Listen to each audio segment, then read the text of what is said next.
नमस्कार, welcome to एडस्टडी।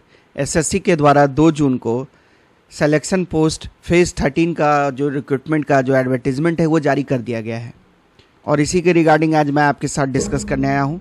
आप video को अंत तक देखें, इसमें मैं आपको इस वैकेंसी के रिगार्डिंग सारी डिटेल्स को क्लियर करवाऊँगा कि कौन लोग इसमें फॉर्म भर सकते हैं, क्या उम्र सीमा रहेगी, क्या सिलेबस है, कब तक आपको फॉर्म का एप्लीकेशन डेट्स है, इन सारी चीज़ों से मैं आपको अवेयर कराऊँगा। तो सबसे पहले आप इम्पॉर्टेंट डेट्स को जान लीजिए। 2 जून से आपकी प्रक्रिया स्टार्ट हो गई है, आप देख लें, और जो लास्ट डेट रखा गया वो है 23 जून। ऑनलाइन फॉर्म 23 जून तक अप्लाई कर पाइएगा। 24 जून तक फ़ी पेमेंट का डेट है। करेक्शन अगर कुछ करना है होगा आपको तो 28 से 30 जून का आपको समय दिया जाएगा। डेट भी बता दिया गया है, आपका कंप्यूटर बेस्ड एग्ज़ाम होगा, आपका एग्ज़ाम का डेट बता दिया गया है, टेंटेटिव है ये भले। 24 जुलाई से 4 अगस्त 2025 के बीच आपकी परीक्षा संभावित है। टोल फ्री नंबर भी एसएससी के द्वारा जारी किया गया है 1800-309-3063। इस पे आप फॉर्म भरने में अगर कोई आपको डिफ़िकल्टी का सामना कर रहे हैं तो आप इन नंबरों पर कॉल करके आप अपनी समस्याओं का समाधान करवा सकते हैं। जो इस बार जो टोटल वैकेंसीज़ आई है वो मैं बता दूं आपको, 2423 पोस्ट आया है आपका।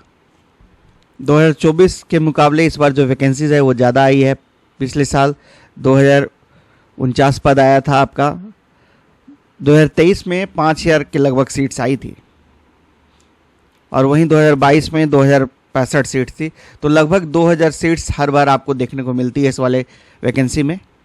तो ये जो 2423 पद आप देख रहे हैं, इसमें बहुत सारे मतलब आपके पोस्ट हैं, कोई एक सिंगल पोस्ट नहीं है, इसमें मल्टीपल पोस्ट हैं। उन सभी पोस्ट को मिला के आपका ये नंबर बैठ रहा है 2423।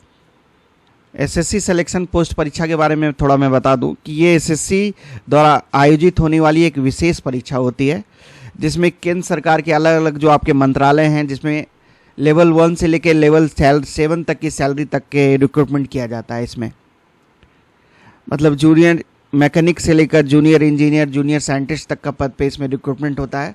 लेवल 1 से लेवल आपका मोस्टली लेवल 7 तक की सैलरी इसमें आपको देखने को मिलती है। देखिए, यहाँ बताया गया है कि जब आप सीबीटी परीक्षा क्वालिफाई कर लेंगे तो आपका जो पोर्टल है आप उस पर आपको सारे डॉक्यूमेंट्स आपको अपलोड करने होंगे और ये मैंडेटरी है। उसके बाद वेरीफाई किया जाएगा आपके डॉक्यूमेंट्स को, तभी आप फर्दर रिक्रूटमेंट के लिए कंसिडर किए जाएंगे। अगर कहीं आप डॉक्यूमेंट्स अपलोड करने में आप फेल हो जाते हैं तो आपको ऑटोमेटिक आपका जो चांसेस है सिलेक्शन का ख़त्म हो जाएगा। देखिए, ये वेबसाइट आपकी इम्पॉर्टेंट है, सारा इन्फॉर्मेशन आपका इसी वेबसाइट पे मिलेगा आपको ssc.gov.in पे, इंक्लूडिंग कब आपका एग्ज़ाम होगा, कितने डिपार्टमेंट में कितनी सीट्स हैं, सारी चीज़ इसी आपको। उसके साथ साथ जो रीजनल ऑफिस है एसएससी का, वहाँ पे भी आपको वैकेंसीज़ के रिगार्डिंग आपकी इन्फॉर्मेशन मिल जाएगी आपको।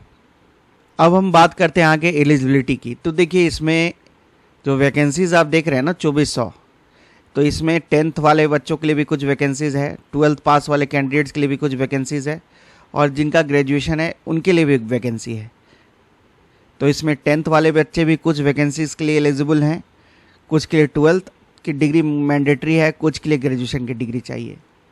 और जो कैंडिडेट एक से ज़्यादा पोस्ट के लिए एलिजिबल हैं वो अप्लाई कर सकते हैं, बट उन्हें सेपरेटली अलग अलग पोस्ट के लिए अप्लाई करना होगा। यहाँ आप देख लीजिए, यहाँ दिया हुआ है ये चीज़। जहाँ तक उम्र सीमा की बात रही तो उम्र की गणना आपकी 1 अगस्त 2025 के संदर्भ में की जाएगी, 1/8/2025। मिनिमम एज आपका 18 साल है और मैक्सिमम एज आपका 30 साल है। ये अलग अलग पोस्ट के लिए डिफ़र करेगा, लेकिन जो नॉर्मल है आपका यही 18 साल मिनिमम एज और मैक्सिमम एज आपकी 30 साल। तो ये जो एज लिमिट है ना, ये आपके पोस्ट पे डिपेंड करेगी। कुछ पोस्ट के लिए जो मैक्सिमम एज लिमिट होगा 25 साल होगा, कुछ के लिए 27 साल, कुछ के लिए 30 साल। तो ये पोस्ट वाइज डिफ़र करती है, इसलिए एक कॉमन एज लिमिट नहीं है। आप किस पोस्ट के लिए अप्लाई कर रहे हैं ये मैटर करेगा, उस अनुसार आप अपनी एज लिमिट को देख लेंगे। तो इसमें सिलेक्शन का जो प्रोसीड्यूर होता है ना, वो आपका एक कंप्यूटर बेस्ड टेस्ट होगा, कोई मेंस का पेपर नहीं है इसमें। एक सीबीटी का पेपर होगा, उसके बाद आपका डॉक्यूमेंट वेरिफिकेशन होगा। तो सिंगल फेज ऑफ एग्ज़ाम होगा, उसके बाद डीवी होगी। आप देखिए इस वाली वैकेंसी की दिक्कत क्या है ना, कि इसमें जो ज्वाइनिंग है आपकी ना, उसमें थोड़ी लेट लतीफ़ी बरती जाती है, लेकिन सिलेक्शन होने के बाद आपकी ज्वाइनिंग आएगी, ये कंफर्म है। जितना सीनियर लेवल का पोस्ट आप ग्रैब करेंगे उसमें ज्वाइनिंग जल्दी आती है, और जो लेवल 3-4 की वैकेंसी वाली जो पोस्ट है उसमें आपकी ज्वाइनिंग का प्रोसेस थोड़ा लेट होता है। लेकिन चीज़ों में सुधार हो रहा है और आप उसके लिए ज़्यादा ना सोचें। तो हायर लेवल का अगर आपने जॉब निकाला है तो आपकी जो ज्वाइनिंग है बहुत स्मूथली और बहुत जल्दी होती है, लेकिन जो लोअर लेवल की जॉब, ग्रेड पे वाला जॉब है, उसमें थोड़ी ज्वाइनिंग लेट होती है। ये सच्चाई है, इसलिए मैं आपको अवेयर करना ये मेरा फ़र्ज़ था, मैं आपको बता दिया। बाकी ये प्योर गवर्नमेंट जॉब है, सारी चीज़ें, सारी फैसिलिटीज़, सारी सैलरीज़ आपको वही मिलेगी। प्योर गवर्नमेंट जॉब है। आप सिंगल फेज ऑफ एग्ज़ाम है, आप उसके बाद डॉक्यूमेंट वेरिफिकेशन होगा और एक परमानेंट आप गवर्नमेंट वैकेंसी को फेच कर सकते हैं, इसलिए आप इसके लिए तैयारी करें। फॉर्म इसका अवश्य भरें आप। उम्र सीमा में कुछ कैटेगरी, जो रिजर्व कैटेगरी कैंडिडेट हैं, उनको छूट भी मिली है। जैसे SC ST को जो अपर एज लिमिट है उसमें 5 सालों की छूट मिलेगी। OBC वाले कैंडिडेट्स को 3 सालों की छूट मिलेगी। पर्सन्स विद बेंचमार्क डिसेबिलिटीज़ को 10 सालों की छूट। Person with benchmark disabilities OBC candidates को 13 सालों की छूट, और PWBD कैंडिडेट जो SC ST हैं वो 15 सालों की छूट। एक्स सर्विसमैन को 3 सालों की छूट, और डिफेंस पर्सनल जो कि किसी इंजरी से पीड़ित हैं उनको भी 3 सालों की छूट मिलेगी। जहाँ तक इसकी एप्लीकेशन फ़ी की बात रही, तो एप्लीकेशन फ़ी बहुत ही कम रखा गया है। 100 रुपये एप्लीकेशन फ़ी है आपका। आप ऑनलाइन फ़ी पे कर पाएंगे, किसी भी debit card, master card, visa card, UPI के माध्यम से आप पे कर पाएंगे, क्रेडिट कार्ड का इस्तेमाल करके, डेबिट कार्ड का इस्तेमाल करके। और जो महिला कैंडिडेट्स हैं और जो शेड्यूल कास्ट, शेड्यूल ट्राइब और पर्सन्स विद बेंचमार्क डिसेबिलिटीज़ और एक्स सर्विसमैन कैंडिडेट्स हैं, उनको कोई फ़ी नहीं पेमेंट करना है, वो एलिजिबल हैं फ़ी एग्जाम्शन के लिए। तो ऑनलाइन फ़ी का पेमेंट आप 24 जून तक ही कर पाएंगे, ये आप ध्यान रखेंगे। तो एग्जामिनेशन सेंटर्स इसका हर एक रीजन वाइज दिया हुआ है। देखिए जैसे सेंट्रल रीजन में आपका बिहार और यूपी आता है, तो बिहार में भागलपुर, गया, मुजफ्फरपुर, पटना, इन 4 जगह बिहार में आपके सेंटर्स हो गए। और यूपी के लिए बहुत सारी, देखिए आगरा, बरेली, गोरखपुर, कानपुर, लखनऊ, मेरठ, वाराणसी, तो अच्छी खासी आपकी सेंटर्स ऑफ एग्जामिनेशन है। अब नज़दीकी सेंटर जो भी होगा आप उसको आपको अलॉट कर दिया जाएगा, आप चॉइस अपना दे देंगे। फिर ईस्टर्न रीजन में अगर झारखंड, सिक्किम, उड़ीसा, वेस्ट बंगाल, ये सारी स्टेट्स आती हैं, तो इसमें भी देखिए अगर हम झारखंड की बात करें तो देखिए इसकी राजधानी में सेंटर है।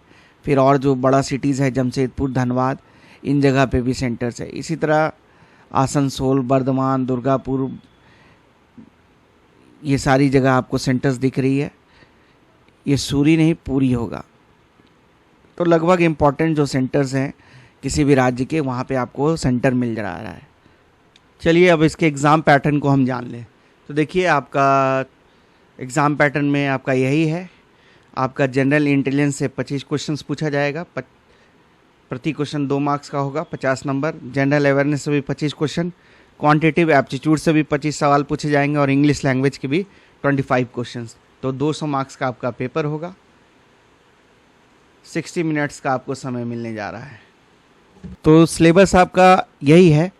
तो मान लीजिए आप 10th वाला भी पोस्ट के लिए, अगर आप ग्रेजुएशन है तो 10th वाला फॉर्म भी आप भर रहे हैं, 12th वाला भी फॉर्म आप भर रहे हैं, और ग्रेजुएशन वाला भी आप फॉर्म भर रहे हैं, तो 3 सेपरेट CBT एग्ज़ाम होगा। 10th के लिए अलग होगा, 12th के लिए अलग होगा CBT, और ग्रेजुएशन के लिए अलग।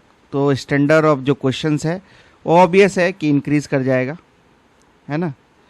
तो आपको घबराना नहीं है। ये 10th वाला अलग डेट पे होगा, 12th वाला अलग डेट पे होगा, ग्रेजुएशन वाला अलग डेट पे होगा।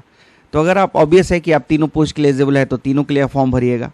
तो एग्ज़ाम का पैटर्न यही रहेगा, बट जो स्टैंडर्ड और क्वेश्चंस है वो इंक्रीज़ करते जाएगा। 10th वाले से 12th वाला थोड़ा हार्ड होगा पेपर, 12th वाले से ग्रेजुएशन वाला पेपर थोड़ा हार्ड होगा। जहाँ तक निगेटिव मार्किंग की बात रही है, तो इसमें निगेटिव मार्किंग है, ये आप ध्यान रखेंगे। 0.50 मार्क्स आपके डिडक्ट कर लिए जाएंगे हर एक रॉन्ग आंसर के लिए। अगर मल्टीपल शिफ्ट्स में आपका एग्ज़ाम होगा तो नॉर्मलाइजेशन की प्रक्रिया अपनाई जाएगी। क्वेश्चन का जो मीडियम एग्जामिनेशन रहेगा वो हिंदी और इंग्लिश रहेगा, और जो बहुत सारे पोस्ट में आपका स्किल टेस्ट में डाटा टाइपिंग हो गई, कंप्यूटर प्रोफिशिएंसी टेस्ट हो गया, तो ये बेसिकली क्वालिफाइंग नेचर का होगा। आपकी मेरिट जो है ना वो सिर्फ एक सिंगल फेज ऑफ एग्ज़ाम जो है आपका सीबीटी वाला, इसी के बेसिस पे आपकी बनेगी। बाकी जो स्किल टेस्ट है वो मोस्टली क्वालिफाइंग नेचर का होगा। उसके बाद आंसर की भी वेबसाइट पे पब्लिश किया जाएगा।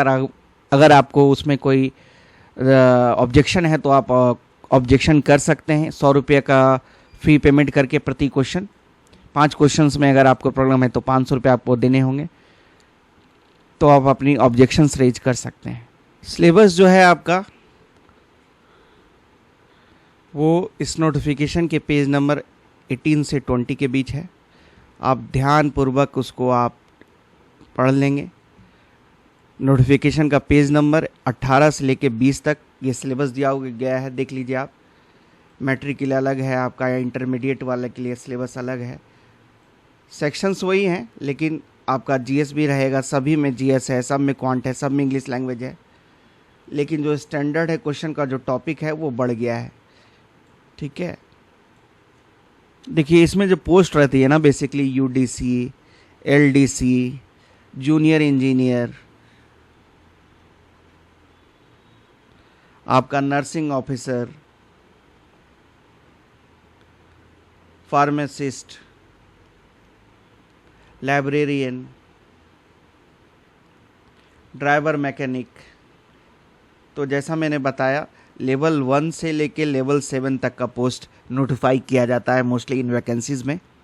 जहाँ तक सैलरी स्ट्रक्चर की बात रही ना, तो सैलरी देख लीजिए, जैसे मैंने बताया लेवल 1 से लेवल 7, तो आप कौन सा पोस्ट क्वालिफाई करते हैं उस पर आपकी सैलरी डिपेंड करेगी। फिर भी आप मान लीजिए कि 30,000 रुपये से लेके 90,000 रुपये तक की सैलरी अभी प्रेजेंट में आपको, ग्रॉस सैलरी की मैं बात कर रहा हूँ, इतना तो मिनिमम 30K टू मैक्सिमम आपका 90K तक सैलरी आपका रहने जा रहा है।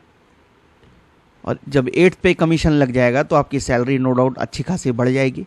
ये मैं करंट स्टेटस पे बता रहा हूँ कि लेवल 7 के पे स्केल वाला अगर जॉब ले लेते हैं आप, तो बहुत सारे आपको नो डाउट उसमें HRA, मेडिकल फैसिलिटीज़ और भी बहुत सारी फैसिलिटीज़ मिलती है, तो मिलजुला के आपकी 85 से 90,000 सैलरी ग्रॉस इन हैंड बनेगी।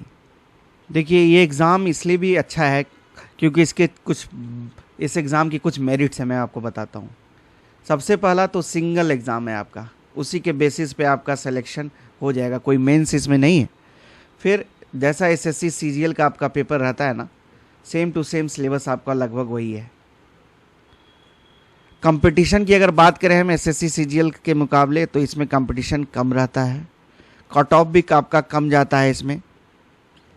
तो जो SSC के अलग अलग एग्ज़ाम्स हैं उस मुकाबले जो सिलेक्शन पोस्ट वाला जो एग्ज़ाम है ना, इसमें जो आपके चांसेस हैं सिलेक्शन के वो थोड़े आसान हो जाते हैं। और इस वैकेंसी में आप कुछ स्पेशलाइज्ड पोस्ट भी आते हैं, जैसे मान लीजिए किसी का फार्मासिस्ट वाला जॉब है तो उसमें BSc केमिस्ट्री वाले बच्चों को मौका मिलेगा। फिर किसी का BSc AG है, BSc इन एग्रीकल्चर, तो ऐसा पोस्ट आता है जिसमें कुछ स्पेशलाइज्ड आपका क्वालिफ़िकेशन मांगा जाता है। तो इसमें वही बच्चे अप्लाई कर सकते हैं जिनके पास वैसी स्पेशलाइज्ड डिग्री है, तो उनके लिए भी बहुत ही सुनहरा मौका ये रहता है।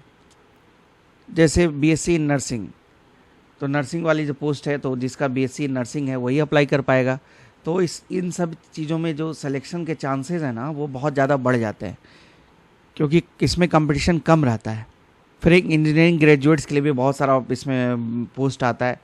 तो स्पेशलाइज्ड मोटा मोटी आप जान लीजिए कि स्पेशलाइजेशन है जिनका, उनके लिए वैकेंसी बहुत ही अच्छी मानी जाती है। तो बेसिक डिटेल्स इस वैकेंसी के बारे में यही था। अब रीजन वाइज आप जाके भी आप देख लेंगे कि जो रीजनल वेबसाइट्स हैं SSC की, और ssc.gov.in पे आपको सारा डिटेल्स मिल जाएगा। बाकायदा ये नोटिफिकेशन मैं अपने टेलीग्राम चैनल पे भी शेयर कर दूंगा, वहाँ से भी आप डिटेल्ड नोटिफिकेशन को स्टडी कर सकते हैं। बाकी मोटा मोटी मैंने इस वीडियो में आपको सारी डिटेल्स शेयर कर दी है, क्या एग्ज़ाम पैटर्न है, क्या एज लिमिट है, क्या एप्लीकेशन फ़ी है, क्या सिलेबस है आपका, कौन लोग इसमें अप्लाई कर सकते हैं, ये सारी चीज़ें मैंने आपके साथ डिस्कस कर दी है। बाकी आप SSC के ऑफिशियल वेबसाइट पे जाके और भी क्लैरिफाई हो सकते हैं, इस नोटिफिकेशन को ध्यानपूर्वक पढ़ सकते हैं। और अगर आप चैनल पे नए आए हैं तो चैनल से जुड़ जाइए ताकि भविष्य में भी आपको लेटेस्ट गवर्नमेंट वैकेंसीज़ का अपडेट समय से मिल सके। वीडियो को देखने के लिए आप सबों को धन्यवाद। जय हिंद।